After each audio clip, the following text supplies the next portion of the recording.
Bismillahirrahmanirrahim. Upas putih podo nyinggreh, upas abang podo nyimpang, upas kuning podo kering, upas ireng podo meneng, upas monco warna sirna ilang saking kersaning Allah. La ilaha illallah Muhammad Rasulullah. Assalamualaikum. Salam sukses semuanya. Ada yang tanya lagi ini tentang sholat. Om, kenapa sih di dalam sholat itu kok ada 2 rakaat, 4 rakaat? Bolehkah dijelaskan kenapa subuh 2, maghrib 3, dan yang lain 4 rakaat? Apakah ada hubungannya dengan yang diterjemahkan alif lam mim? Nah, kurang lebih semacam itu pertanyaannya. Sekali lagi ya, di dalam ayat Allah itu ada alladzi alamal bil qalam. Gusti Allah itu yang mengajarkan manusia itu ilmu dengan perantaraan kolam. Ada yang mengatakan kolam itu pena, tulisan. Ada yang mengatakan kolam itu adalah berasal dari kata kola, suara. Jadi sebuah tulisan kalau nggak ada yang menyuarakan, tidak akan bermakna apa-apa, hanya orat-oratan saja. Tapi saya tidak mengajak perdebatan tentang itu tulisan atau suara, nggak masalah. Yang penting kalau tulisan bisa dibaca tetap ada maknanya ya. Kecuali kita nggak ngerti tulisan itu, misalkan tulisannya pakai huruf-huruf Jepang, sementara kita orang Indonesia nggak ngerti, ya nggak bisa baca juga. Jadi kalau versi kakek saya itu, Gusti Allah ini ngajarnya ilmu ketok tular. Ketok tular itu apa ya bahasa Indonesia-nya? Dari mulut ke mulut. Nah, semacam itu. Menjawab pertanyaan tentang sholat 5 waktu, kenapa ada 2 rakaat dan 4 atau 3 rakaat, saya juga pernah menanyakan hal yang sama kebetulan ya ke kakek saya. Jadi memang benar itu ada hubungannya dengan sifat alif, lam, dan mim. Jadi seperti yang pernah kita bahas kemarin bahwa kita itu kasifatan 4 sifat dan 5 pancer. Jadi ada sifat Jibril, Mikail, Israfil, Israel, dan Nur Muhammad.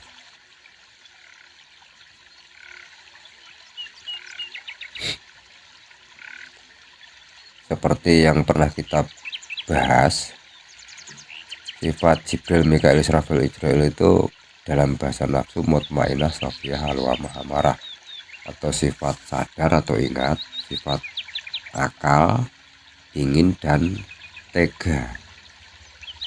Ini adalah 4 nafsu yang bisa dikatakan kita sedang hidup. Ketika 4 nafsu ini hilang, tapi kita masih ada sifat alif dan sifat mim, jadi sifat Allah dan sifat Nur Muhammad, sifat hidup dan sifat rasa yang tidak pernah goyah kepada Allah, kita akan tertidur. Karena meskipun kita hidup, kita nggak punya itu kesadaran, kita nggak punya akal yang sedang kita pikirkan atau kerjakan, kita nggak punya keinginan, dan kita tidak tega pada apapun. Wong namanya tidur. Tapi orang tidur itu kan masih hidup toh, ya nggak? Yang mati nafsunya, jadi nafsu 4 tadi. Nah, langsung aja penjelasan singkatnya gini. Kenapa subuh 2 rakaat? Jadi bahasa kakek itu gini, nyapa kok subuh 2 rakaat kuwi intine tangi turui mensyukuri nikmat.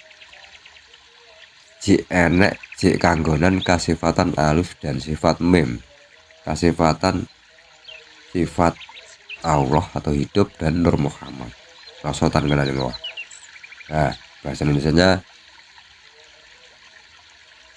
jadi sholat subuh itu wujud kita bersyukur kita masih punya sifat alif dan sifat mim, sifat hidup dan sifat Nur Muhammad tadi, sifat Allah dan sifat Nur Muhammad. Makanya kita dianugerahi hidup, kita terus bersyukur dengan mewujudkan sujud syukur ngawerui dua sifat alif dan sifat mim tadi. Bisa dipahami ya. Nah, kenapa kemudian kalau zuhur kok 4 rakaat? 4 rakaat karena kita sudah menggunakan kesadaran kita, akal kita, keinginan kita, dan sifat tega kita dalam melakukan aktivitas atau pekerjaan. Jadi kita menggunakan nafsu 4 kita. Makanya ini ibaratnya bersyukur, ya Allah terima kasih atas 4 nafsu yang Engkau berikan. Makanya bagi yang paham tentang ini, ketika sholat itu misalkan Fatihah pertama itu ditujukan ke mutmainah yang ada dalam diri kita supaya nanti selesai bersih, atau bersyukur masih dikasih mutmainah kesadaran oleh Allah. Kemudian rakaat kedua Fatihahnya bersyukur masih diberi sopiah atau akal. Ketiga bersyukur masih diberikan keinginan sehingga bisa berkembang atau alwamah. Dan keempat bersyukur karena masih punya sifat nafsu amarah atau tega sehingga bisa menjalankan pekerjaan, sholat, dan lain-lain. Maka sangat kecil sekali kemungkinan kita akan lupa rakaat, karena kita sudah setiap Fatihah sudah kita tujukan ke pembersihan tadi, pembersihan nafsu tadi. Kan sebagai manusia kayaknya semua mungkin pernah ngalami ya. Jadi tiba-tiba sudah sholat cendak-cenduk lupa ini tadi rakaat keberapa ya, kayaknya kurang satu ya, atau sudah atau belum. Nah, makanya ada namanya sujud sahwi namanya. Jadi bacaan sujudnya intinya minta ampun atau memahasucikan Allah, bahwa Allah yang maha ingat terus menerus, kita bisa lupa. Tapi bagi kita yang memahami alif lam mim, memahami sifat alif lam dan mim, dan paham tentang hakikat bersyukur tentang sholat tadi, tidak akan lupa. Misalkan sholat subuh ngawerui sifat alif dan mim, atau mensyukuri karena masih dianugerahi Allah sifat alif dan sifat mim sehingga kita bisa bangun sholat subuh masih hidup.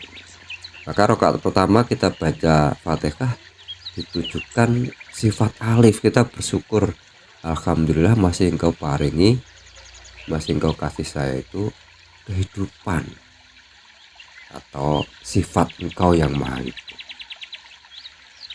Nah, rakaat kedua tidak lupa, terima kasih ya Allah atas sifat Nur Muhammad yang juga Engkau anugerahkan kepadaku sehingga aku makin damai, tentram, nyaman atas izin-Mu. Nah, kita tidak akan lupa kita rakaat kedua. Demikian pun pula saat sholat zuhur asar, yang keduanya 4 rakaat. Artinya ngawerui 4 nafsu tadi, mutmainah, sofia, alwamah, amarah. Jadi berterima kasih masih bisa menggunakan 4 nafsu. Jadi zuhur tadi berterima kasih tentang mutmainah, sofia, alwamah, amarah. Demikian pun asar karena masih jam kerja, ya. Itu versi kakek saya. Kemudian maghrib kenapa 3 rakaat? Bahasa kakek lungguwe alif lam mim. Jadi bahasa apa kalau bahasa Indonesia lungguwe itu? Menyumelehkan atau meletakkan sifat alif, lam, dan mim. Dalam artian meletakkan ini lebih ke arah tafakur, lebih ke arah ngaji atau sinau gitu loh. Makanya zaman dulu itu rata-rata kalau ngaji ya habis sholat maghrib deres gitu. Kalau zaman dulu, kalau sekarang kan bebas karena istilahnya zamannya beda. Ada jam asar, ada jam pagi, tergantung kondisi. Karena anak-anak kita kan sekarang istilahnya kebanyakan kan ngaji di ustadz-ustadz yang menyesuaikan jam kerja itu ya. Ada yang jam 3, ada yang jam pagi, sesuai sekolahnya juga. Kalau yang sekolah siang ngajinya pagi, yang sekolah pagi ngajinya sore, semacam itu. Tapi versi kakek saya bahwa luhur dan asar itu menggunakan 4 nafsu tadi, kemudian maghrib ya sebaiknya atau selayaknya ngelungguni atau ya sinau tadi, memahami alif lam mim lebih dalam. Jadi dia bersyukur masih dikasih sifat alif, sifat lam, dan sifat mim. Kemudian isya, nah kenapa 4 lagi? Bersyukur juga tapi mau perpisahan. Jadi kalau tadi subuh alhamdulillah masih diberi sifat alif dan mim sehingga hidup, zuhur dan asar alhamdulillah bisa menggunakan mutmainah sofiyah alwamah amarah. Terus maghrib alhamdulillah waktunya belajar ngilmu atau memahami, mensyukuri semua kejadian dari bangun tadi sampai asar sampai maghrib. Dan yang keempat itu bersyukur dan melepaskan, memasrahkan kembali mutmainah sofiyah alwamah amarah kepada Gusti Allah. Makanya beberapa orang yang memahami ini biasanya sholat isya-nya itu sebelum tidur baru sholat isya, ya semacam itu. Tapi ada juga yang ketakutan daripada nanti nggak konsentrasi ngantuk, mending begitu adzan isya segera sholat. Silahkan dipilih yang mana, monggo kerso. Masing-masing orang punya kemantapan berbeda-beda. Kurang lebih itu ya penjelasan singkat tentang kenapa 2 rakaat, kenapa 3 rakaat, kenapa 4 rakaat versi kakek saya yang disampaikan ke saya. Jika ada pengetahuan yang lebih membuat mantap iman, monggo silahkan di-share siapapun panjenengan. Bisa lewat kolom komentar. Saya juga tengok deskripsi yang selalu saya cantumkan nomor WhatsApp saya, sehingga kita bisa silaturahim lebih pribadi. Oke, salam sukses, kun fayakun, masyaallah qadiron abadan. Wassalamualaikum warahmatullahi wabarakatuh.